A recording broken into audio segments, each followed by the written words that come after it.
வணக்கம் நண்பர்களே, mastering Microsoft power query video சீரீஸ்க்கு உங்களை வரவேற்கிறேன். இது வீடியோ நம்பர் 8. இந்த வீடியோவில் நம்ம பார்க்க போகிற கான்செப்டுக்கு பேர் பிவட்டிங் காலம்ஸ். பிவட்டிங் காலம்ஸ் அப்படின்னா என்ன அப்படின்றத நம்ம தெரிஞ்சுக்கணும் ஃபஸ்ட்டு நம்ம பார்க்க போகிறது என்னென்னா, எக்ஸலில் பிவட் டேபிள் யூஸ் பண்ணியிருந்தீங்கன்னா நம்ம எக்ஸலில் ஃபீல்ட்ஸை 4 செக்ஷனில் ட்ராக் பண்ணி ட்ராப் பண்ணுவோம். ரோ, காலம், ஃபில்டர், வேல்யூஸ் இருக்கும். இப்போது சின்ன எக்ஸாம்பிள் சொல்கிறேன். நம்ம ரோவில் ஒரு ஃபீல்டை ட்ராக் பண்ணி ட்ராப் பண்ணும்போது என்ன ஆகும்னா, அந்த ஃபீல்டில் இருக்க ஒவ்வொரு ஐட்டமும் ரோவாக க்ரியேட் ஆகி ப்ரெசென்ட் ஆகும். சில டைம் சில ஃபீல்டை நம்ம ரோ லெவலில் ப்ரெசென்ட் பண்ணும் போது அந்தளவுக்கு மீனிங்ஃபுல்லாக இருக்காது. அதை காலம் லெவலில் ப்ரெசென்ட் பண்ணால் பெட்டராக இருக்கும்னு நினைக்கிறப்ப நம்ம என்ன பண்ணுவோம், இந்த ரோவில் போட்டிருக்கிற அந்த ஃபீல்டை ரோ செக்ஷன்லேருந்து ட்ராக் பண்ணி காலமில் போடுவோம். காலமில் போட்டோன்னா என்ன ஆகும், அந்த ஒவ்வொரு ரோவாக இருந்தது ஒவ்வொரு காலமாக மாறி வேல்யூஸ் சம்மரைஸ் ஆகி நமக்கு ப்ரெசென்ட் பண்ணும். இதே தான் நம்ம பவர் குவெரி எடிட்டர்லேயும் பண்ண போகிறோம். பட் இதில் இன்ட்ரெஸ்டிங் பார்ட் என்னென்னா, அது பிவட் டேபிளாக இருந்ததுன்னா வேல்யூ சம்மரைஸ் ஆகும். பட் இங்கே பவர் குவெரியில் சம்மரைஸும் பண்ண முடியும், சம்மரைஸ் பண்ணாமல் டேட்டாவை ரீஸ்ட்ரக்சரும் பண்ண முடியும். நம்ம சொல்கிறது பிவட் டேபிளில், நம்ம ஃபஸ்ட்டு இப்போ பேசுனது பிவட் டேபிளில் ரீஸ்ட்ரக்சரிங் பேசணும். பட் டேட்டாவே அப்படி அமைஞ்சிருச்சுன்னா நான் எப்படி ரீஸ்ட்ரக்சர் பண்ணுறது? ரோ லெவலில் கேப்சராக இருக்குது, பட் அது காலம் லெவலில் இருந்திருந்தால் பெட்டராக இருக்கும். நம்ம பேசுகிறது ஒரு காலம் ஆஃப் டேட்டா கிடையாது, அதாவது ரெண்டு காலம் தான் என்ன பண்ணிடலாம், ட்ரான்ஸ்போஸ் பண்ணிக்கலாம். பட் ஒரு 20 காலம் டேட்டாவில் ஒரு காலம் மட்டும் அந்த மாதிரி ட்ராக் ஆகிருக்கு. அப்போ நம்ம ட்ரான்ஸ்போஸ் பண்ண முடியாது, ஏன்னா ஒவ்வொரு ரோவும் நம்ம மேப் பண்ணணும். லிட்ரலாக அது complicated process. But power query அந்த வேலையை எவ்வளோ சிம்பிளிஃபைடாக பண்ணுறது அப்படின்றதான் பார்க்க போகிறோம். நேரத்தை கடத்தாமல் நம்ம பவர் குவெரிக்குள்ளே போயிட்டு டேட்டாவை லோட் பண்ணி இது எப்படி பண்ணுறதுன்னு பார்க்கலாம். உங்களுக்காகவே இந்த வீடியோவுக்கு 2 different type of data set எடுத்துகிட்டு வந்திருக்கேன்.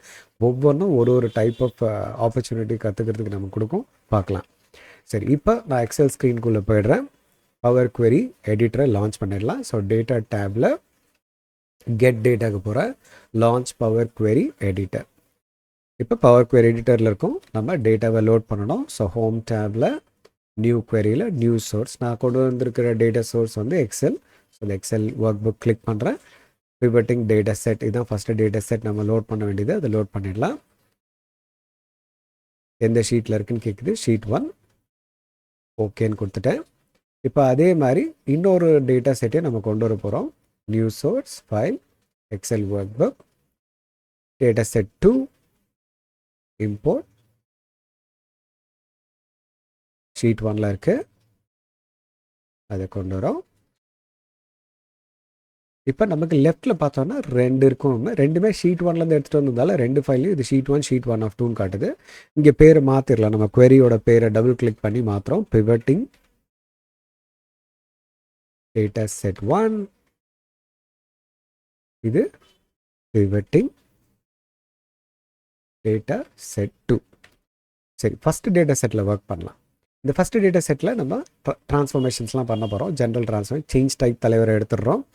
இப்போ ஃபஸ்ட் ஸ்டெப்பை நம்ம என்ன பண்ண போகிறோம், ஸ்ப்ளிட் காலம் பை டிலிமிட்டர். என்ன டிலிமிட்டர், கமா வச்சு தான் ஓகேன்னு கொடுக்க போகிறோம். பிரிஞ்சிருச்சு, சேஞ்ச் டைப் வேண்டாம். இப்போ ஹோம் டேபில் ட்ரான்ஸ்ஃபார்மில் use first row as header கொடுத்துரும். ஸோ தட் ஹெட்டர் கரெக்டாக ப்ரொமோட் ஆகிரும். இப்போ பார்த்தீங்கன்னா சேஞ்ச் டைப் நடந்திருக்கும், ஒன்றும் ப்ராப்ளம் இல்லை, சேஞ்ச் டைப் பர்ஃபெக்டாக பண்ணியிருக்கு.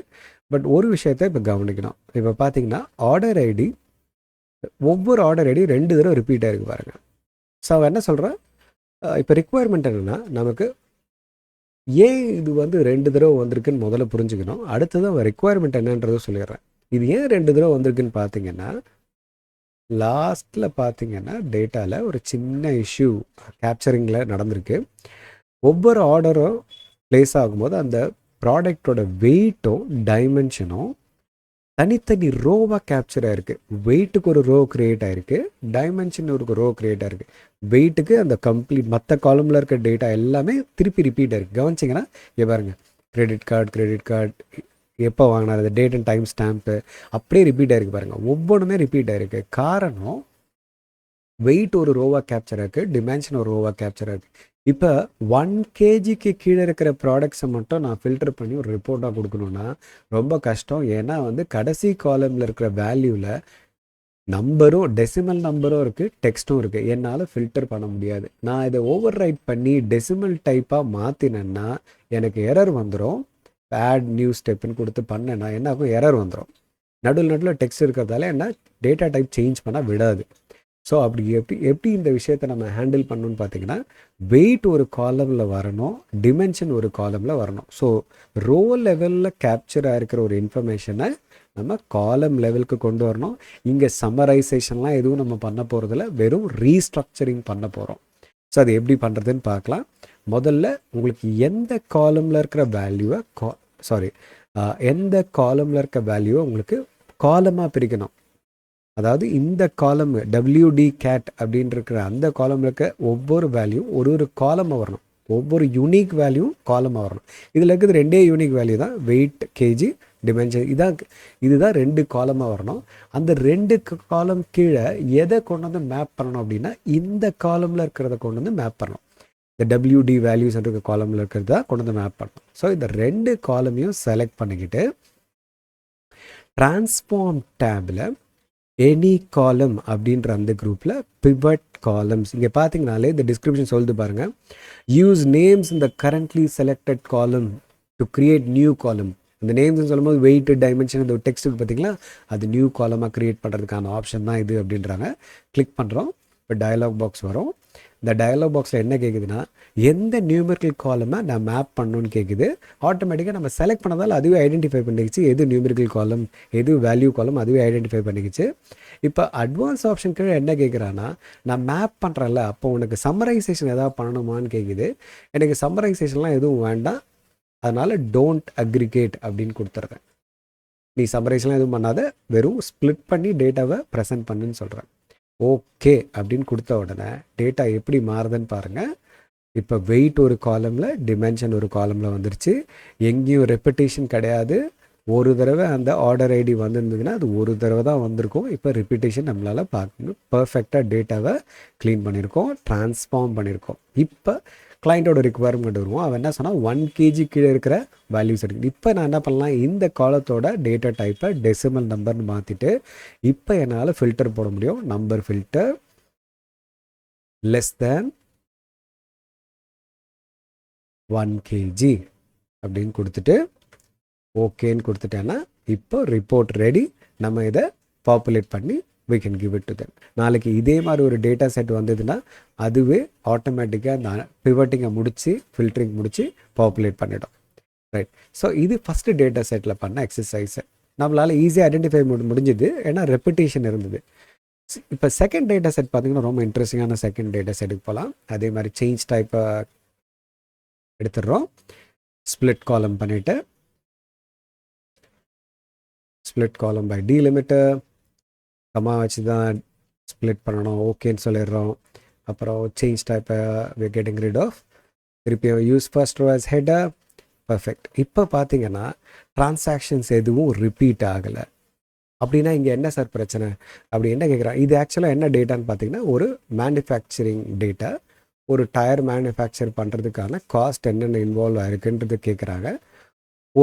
ஒவ்வொரு டிரான்சாக்ஷனையும் ஒரு ரோலை கேப்சர் பண்ணியிருக்காங்க. அவங்க என்ன கேட்குறாங்கன்னா, ஒரு பர்டிகுலர் டயரை இவ்வளோ நம்பர் ஆஃப் யூனிட்ஸ் ப்ரொடியூஸ் பண்ணியிருக்கோம், அதுக்கு டோட்டல் காஸ்ட் எவ்வளோன்னு கேட்குறாங்க. சரி, இதில் என்ன ப்ராப்ளம்னா டேட்டாவில் ஒவ்வொரு தடவையும் டயர் மேனுஃபேக்சர் பண்ணும்போது டிஃப்ரெண்ட் டைப் ஆஃப் காஸ்ட் அது இன்வால்வ்டு. டெப்ரிஷியேஷன் காஸ்ட்டுன்னு ஒன்று, லேபர் காஸ்ட்டுன்னு ஒன்று, யூட்டிலிட்டி காஸ்ட்டுன்னு ஒன்று, ஓவர் ஹெட் காஸ்ட்டுன்னு ஒன்று, டிஃப்ரெண்ட் டைப்ஸ் ஆஃப் காஸ்ட் இருக்குது. பட் கிளைண்ட்டோட ரிக்குவயர்மெண்ட் இந்த டிஃப்ரெண்ட் காஸ்ட்லாம் எனக்கு வேண்டாம், ஒரே காலம் டோட்டல் காஸ்ட்டுன்னு வரணும். ஸோ அப்படின்னா இந்த காஸ்ட் கேட்டகரி இப்படி இருந்தால் என்னால் அதை டோட்டல் காஸ்ட்டாக மாற்ற முடியாது. பட் இதுவே காலமாக மாற்றிட்டேன்னா இது எல்லாத்தையும் ஆட் பண்ணி டோட்டல் காஸ்ட்டுன்னு காமிச்சிடலாம். அப்படின்னா இந்த இண்டிவிஜுவல் காஸ்ட் ஐட்டமாக கேப்சர் ஆகிறது ரோ லெவலில் கேப்சர் ஆகிருக்கிறத காலம் லெவலில் மாற்றினா தான் என்னால் ஆட் பண்ணி அதை டோட்டல் காஸ்ட்டுன்னு கொண்டு வர முடியும். அப்போ இது நான் இப்போது காலமாக மாற்றணும். எந்த வேல்யூவை பேஸ் பண்ணி? காஸ்ட் அமௌண்ட்டுக்கு பேஸ் பண்ணி. ஸோ நான் என்ன பண்ண போகிறேன், இந்த காலமையும் செலக்ட் பண்ணிவிட்டு ட்ரான்ஸ்ஃபார்ம் டேபில் பிவட் காலம் மறுபடியும் டயலாக் பாக்ஸ் வருது. எந்த வேல்யூ காலம் பேஸ் பண்ணி காஸ்ட் தான். பட் இந்த தடவை பார்த்தீங்கன்னா அக்ரிகேஷன் வேணுமான்னு கேட்குது. அக்ரிகேஷன் வேணும்னா நம்ம எடுத்துக்கலாம். சப்போஸ் ஒரே டெப்ரிசியேஷன் 2 தடவை ரிப்பீட் ஆகிருக்கு, டிரான்சாக்ஷன் 2 தடவை ரிப்பீட் ஆகிருக்குன்னா நமக்கு ஆக்சுவலாக ஐடியலி ஆட் பண்ணிக்கணும். அதான் அது பை டிஃபால்ட் சூஸ் பண்ணிக்கிச்சு. நான் சம்னே வச்சிட்றேன், ஓகேன்னு கொடுத்துட்றேன். இப்போ ரைட் சைடில் பார்த்தீங்கன்னா ஒவ்வொரு இண்டிவிஜுவல் காஸ்ட்டும் டிஃப்ரெண்ட் காலம்ஸாக நமக்கு கன்வெர்ட் ஆகிருக்கும்.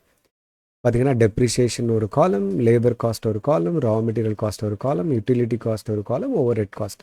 பட் இதை நான் வந்து 5 காலத்தையும் ஆட் பண்ணி டோட்டல் காஸ்ட்னு கொண்டு வரணும். அப்படின்னா ஃபஸ்ட்டு எனக்கு நான் பண்ண வேண்டியது இந்த நல்லெல்லாம் ஜீரோவாக மாற்றணும். அதனால தான் இந்த க்ரீன் பார் ஃபுல்லாக இல்லைன்னு உங்களால் பார்க்க முடியுது பாருங்கள். ஸோ நான் என்ன பண்ண போகிறேன், இந்த 5 காலமையும் செலக்ட் பண்ணிவிட்டு ரீப்ளேஸ் வேல்யூஸ் அப்படின்ற அந்த ட்ரான்ஸ்ஃபார்மேஷன் யூஸ் பண்ணுறேன். ஹோம் டேபில் ட்ரான்ஸ்ஃபார்மில் ரீப்ளேஸ் வேல்யூஸ். அது என்ன கேட்குதுன்னா என்ன வேல்யூவை ரீப்ளேஸ் பண்ணணும்னு கேட்குது. எனக்கு ரீப்ளேஸ் பண்ண வேண்டியது நல்லுன்ற வேல்யூவை ஜீரோவாக ரீப்ளேஸ் பண்ணேன் அப்படின்னு சொல்லிட்டேன். இப்போ அந்த நல்லெல்லாம் ஜீரோ ஆயிடுச்சு. நம்ம க்ரீன் பாரும் பார்த்திங்கன்னா ஃபுல்லாக கம்ப்ளீட் பண்ணியிருக்கு. அப்படின்னா நம்ம டேட்டா பர்ஃபெக்டாக இருக்குதுன்னு அர்த்தம். சரி, இப்போ நம்ம இந்த 5 காலத்தையும் ஆட் பண்ணி ஒரு காலமாக கொண்டு வரணும். அதுக்கு நம்ம என்ன பண்ண போகிறோம்னா எல்லா காலமும் இன்க்ளூட் பண்ணியிருக்கோம், 5 காலமும் செலக்ட் ஆகிருக்கு. ஸோ நான் என்ன பண்ண போகிறேன், ஆட் காலம் போயிட்டு ஆட் காலமில் நம்பர் காலம் ட்ரான்ஸ்ஃபர்மேஷன் இது. ஸோ நான் நம்பர் கேட்டகரி போகிறோம். ஸ்டாண்டர்டு கீழே ஆட் அப்படின்ற ஆப்ஷன் கொடுக்குறேன். இது என்ன பண்ணணும்னா 5 காலத்தையும் ஆட் பண்ணி அடிஷன் அப்படின்னு ஒரு காலம் க்ரியேட் பண்ணியிருக்கு. இந்த அடிஷன்ற காலத்தை தான் நம்ம என்ன ரீநேம் பண்ண போகிறோம், டோட்டல் காஸ்ட் அப்படின்னு ரீநேம் பண்ணிடுறோம். ரீநேம் பண்ணி முடிச்சுட்டா எந்தெந்த காலம் நமக்கு தேவையில்லை, இப்போது இந்த டெப்ரிசியேஷன்லேருந்து எந்த காலம் வரைக்கும், ஓவர் ஹெட் காலம் வரைக்கும், இந்த 5 காலமாக இண்டிவிஜுவல் காஸ்ட்டாக கேப்சராக இருக்க இந்த 5 காலமும் இனிமேல் நமக்கு தேவையில்லை. அதை செலக்ட் பண்ணிவிட்டு ரிமூவ் காலம்ஸ்ன்னு கொடுத்துட்றோம். இதுதான் வந்து கிளைண்ட்டு கேட்டால் டிரான்சாக்ஷன், டேட்டு, என்ன டயர் மேனுஃபேக்சர் பண்ணோம், எந்த பிளான்ட்டு, எவ்வளோ யூனிட்ஸு, டோட்டல் காஸ்ட்டு.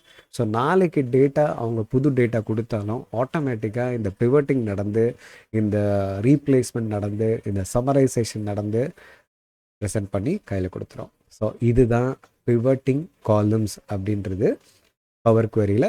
இந்த வீடியோவில் நம்ம கற்றுக்கிட்ட இந்த கான்செப்டை ப்ராக்டிஸ் பண்ணி பாருங்கள். டேட்டா செட் வந்து உங்களுக்கு டவுன்லோட் பண்ணுறதுக்கு அவைலபிளாக இருக்கும். மறுபடியும் அடுத்த வீடியோவில் அன்பிவட்டிங்னா என்ன அப்படின்றத பார்க்கலாம். அது வரைக்கும் உங்களிடம் விடைபெறுவது உங்கள் ஹரியரன்.